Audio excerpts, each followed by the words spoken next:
So one of the questions that we got up that came in a few different variations was, Sam seems to always be working. He's not ever having any fun. Does he take vacations? Like, is life all about business for him, or does he like to do other things? And then we'll touch on some other things. People want to know how you wind down at night before you start the next day. How do you find fulfillment outside of work? And just what do you like to do in your leisure time? So I guess let's start with the first one. Does Sam vacation? Just wondering, haha, is the full. Yeah, I do. But like only really like, I do it because of like my girlfriend. She wants to go on vacation. So if it was just up to me, I probably wouldn't, because I really enjoy what I do. So I don't need to escape. Most people use vacations as escape from everyday life. Most people don't like their job, they don't like their life, so vacation is like, paradise, and then they go back to hell. But every day is paradise for me. Right. And so vacation is like worse. I generally am not, as excited on a vacation. I more do it because I know it's good for me to rest a bit, and I do it because of my girlfriend. And I got to be fair to her, so that's why I do it. But if I had my own way, I probably wouldn't do them. And when you are on vacation, do you prefer to work, or do you prefer to like completely shut down and kind of recenter? I just am one or the other, like off or on. So if on vacation, I generally will try and do no work at all. Because otherwise it's not a vacation. It's just work in a more distracting place. Right. Yeah, that makes sense.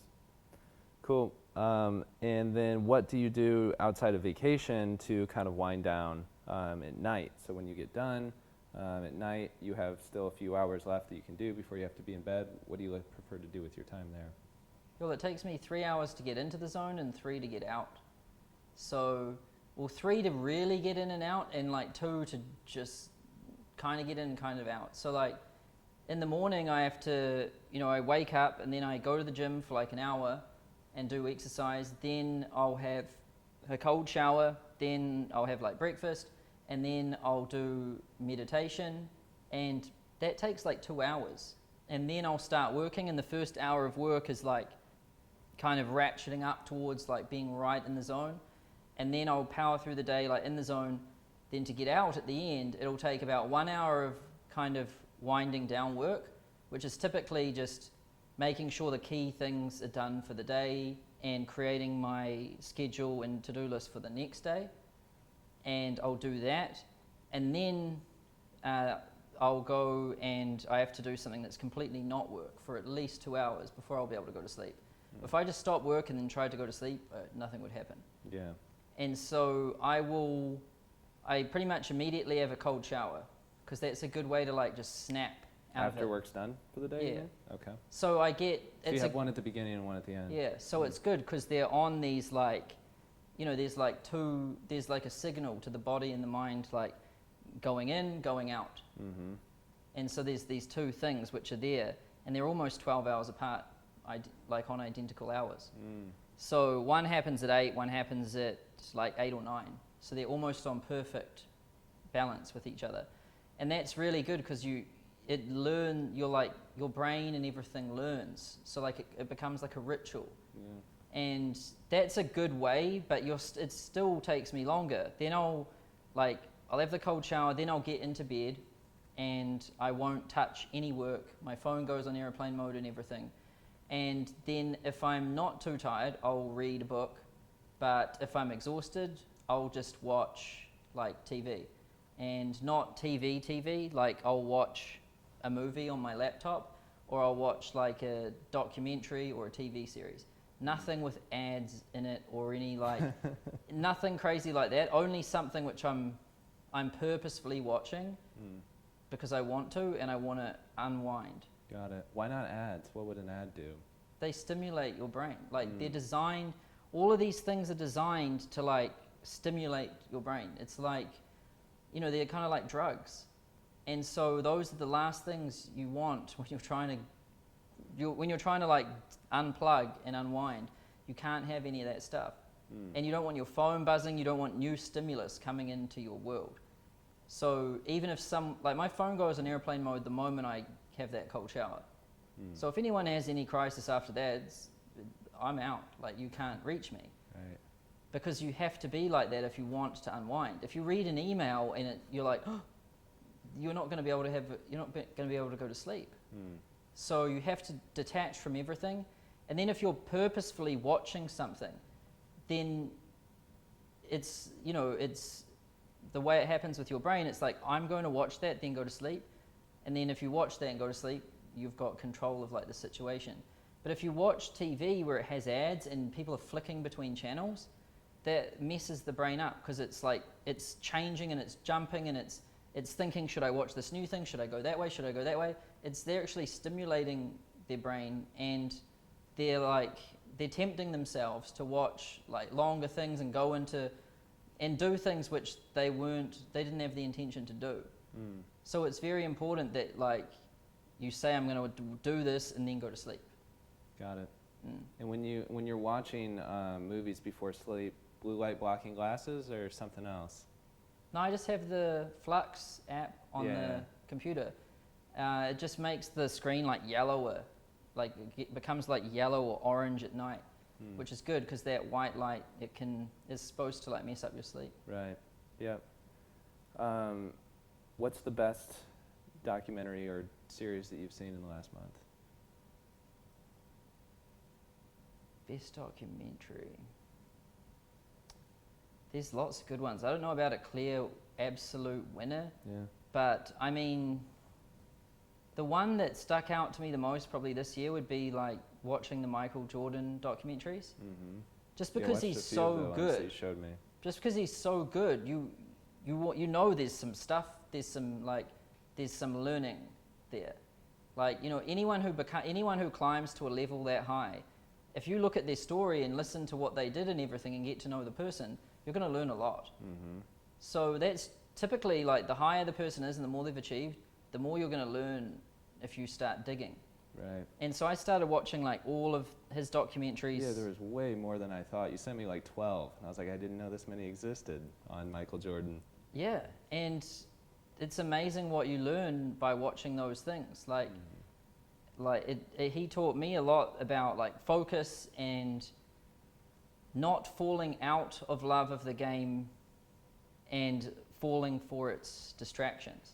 So what happens typically is when you get into something like business, right, you want to like get really good at this and have the best product or have the best service and beat your competition and all of that. And when you first go into basketball, like to use that as a parallel example, you want to be a really good basketball player, you want to get points, you want your team to win. But as you start getting really good, all of these things start getting drawn to you. Like, with basketball, like girls, like they start coming in like the thousands or hundreds of thousands. And then you've got all of these offers from everyone. Like people want you to be the face of their brand, they want you to do a deal with them and all of this. There's like advertising opportunities, like endorsement opportunities.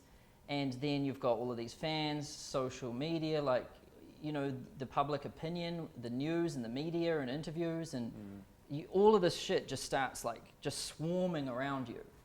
And the people that fall for it, they always end up losing. Because what happens is like they'll get into basketball in the beginning because they love the game and they want to win. But then comes the girls, the lifestyle, and the money and the cars and the parties, and they forget and they start attaching to that. And then by attaching to that, they neglect the game, and then they suck at the game, then they end up losing, and then this disappears as well. And it gets everyone because like it distracts you, and then you lose both things when you fall for the distraction. So like when Michael Jordan quit basketball for like a year to go and play baseball, part of why he stopped is because he said that he'd fallen out of love with the game of basketball, and he knew if he kept going like that, he would lose and it'd ruin his legacy. So, and part of what made him distracted was that he had started doing all of these TV commercials. He started like polluting the pureness of his practice.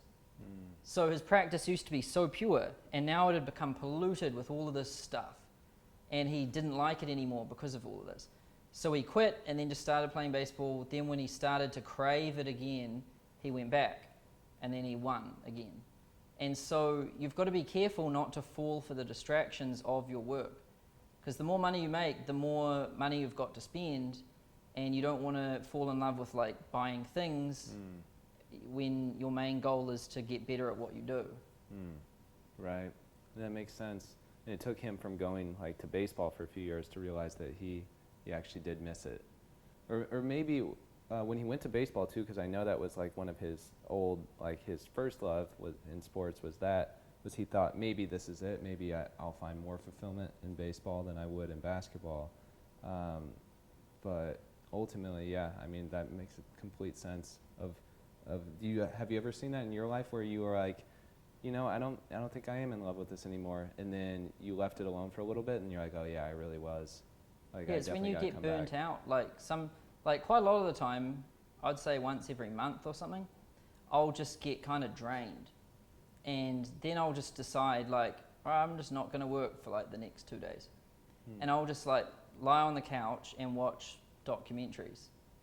And just do that for like 2 days.